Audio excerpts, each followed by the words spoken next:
আরজি করের ঘটনায় রাজ্য জুড়ে চলছে প্রতিবাদ। বিভিন্ন জায়গায় বিভিন্নভাবে প্রতিবাদ জানাচ্ছেন অনেকে। শহর থেকে শহরতলি এমনকি গ্রামে গঞ্জেও আছড়ে পড়ছে প্রতিবাদের ঢেউ। শুক্রবার সন্ধ্যায় ধূপগুড়ি ব্লকের ঠাকুরপাট এলাকায় আরজি করের ঘটনার প্রতিবাদে মিছিল করলেন সেখানকার বাসিন্দারা। এদিন ঠাকুরপাট ক্লাব ময়দান থেকে মিছিলটি শুরু হয়।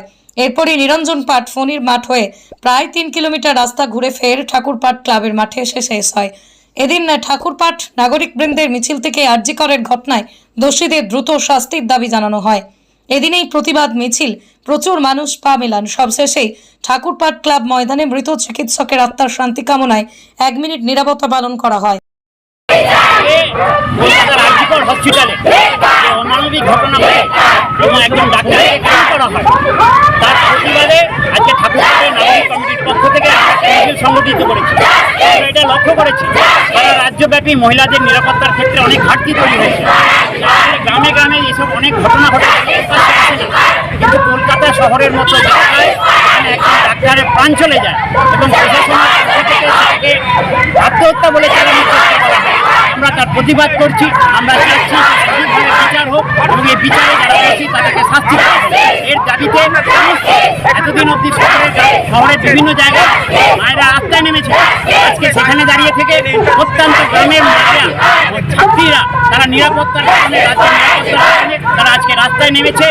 এই দাবিটাই করছে সরকারের কাছে সঠিকভাবে বাড়ি থেকে বেরিয়ে বাড়িতে ফিরতে পারে এবং আগামী ভবিষ্যৎ স্বাধীনতা কথা বলতে পারে।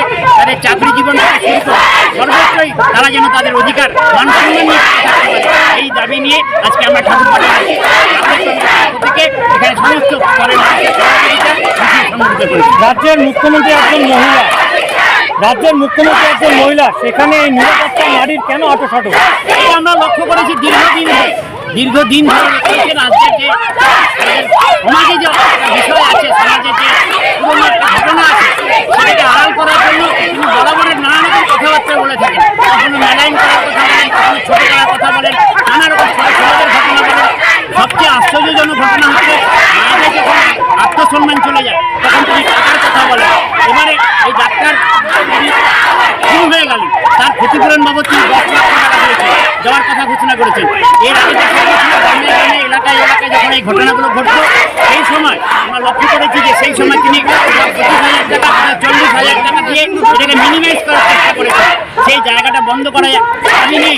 আজকে আমাদের এই এলাকার ছাত্রছাত্রী থেকে শুরু করে সমস্ত স্তরের মানুষ আজ রাস্তায় নেমেছি।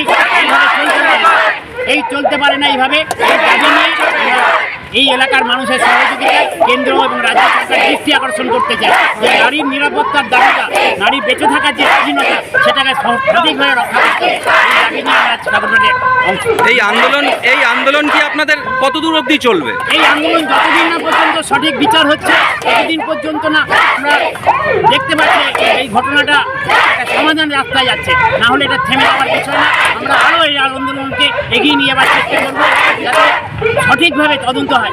এই দেখা গেছে খবরের কাগজে একটা সিবিআই পক্ষ থেকে একটা স্টেটমেন্ট আসছে, আবার সিবিআই সেখানে দাঁড়িয়ে থেকে পলিগ্রাফ টেস্ট করার জন্য 6 জনের নাম আদালতে আবেদন করেছে, 6 জনের পলিগ্রাফ।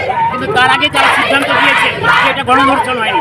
এই যে বিষয়গুলো, এই যে নকশার জন্য একটা বিষয় চলছে, আমরা তার প্রতিবাদের সমস্ত স্তরের মানুষের কাছে আবেদন রাখছি যে জায়গায় আছেন এর প্রতিবাদ করুন, যাতে মানুষ সঠিকভাবে বেঁচে থাকতে পারি এবং সঠিকভাবে নারী তার মর্যাদা নিয়ে বেঁচে থাকতে পারি।